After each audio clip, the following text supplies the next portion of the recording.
সকাল 10টা থেকে 7 ঘন্টা কারফিউ শিথিল, খুলছে ব্যাংক, অফিস, আদালত, সীমিত পরিসরে চালু ব্রডব্যান্ড ইন্টারনেট। সরকারি চাকরিতে কোটা সংক্রান্ত প্রজ্ঞাপন জারি, আন্দোলনকারী সাধারণ শিক্ষার্থীদের বিরুদ্ধে মামলা হলে দেখবে সরকার, আশ্বাস আইনমন্ত্রী। রাষ্ট্রপতির সঙ্গে সেনাপ্রধানের সাক্ষাৎ, চলমান পরিস্থিতি নিয়ে আলোচনা, আইন শৃঙ্খলা স্বাভাবিক করতে যত দিন প্রয়োজন মাঠে থাকবে সেনাবাহিনী। দলীয় নেতাকর্মীদের ঐক্যবদ্ধ ও সতর্ক থাকার নির্দেশ আওয়ামী লীগের সমন্বয় সভায়, হত্যাকারী হামলাকারীদের আইনের আওতায় আনার আহ্বান মির্জা ফখরুলের। দেখছিলেন সংবাদ শিরোনাম, এবার বিস্তারিত।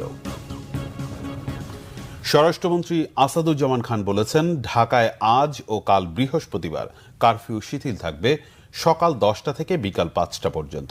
গতকাল রাতে নিজ বাসায় আইনশৃঙ্খলা বাহিনীর ঊর্ধ্বতন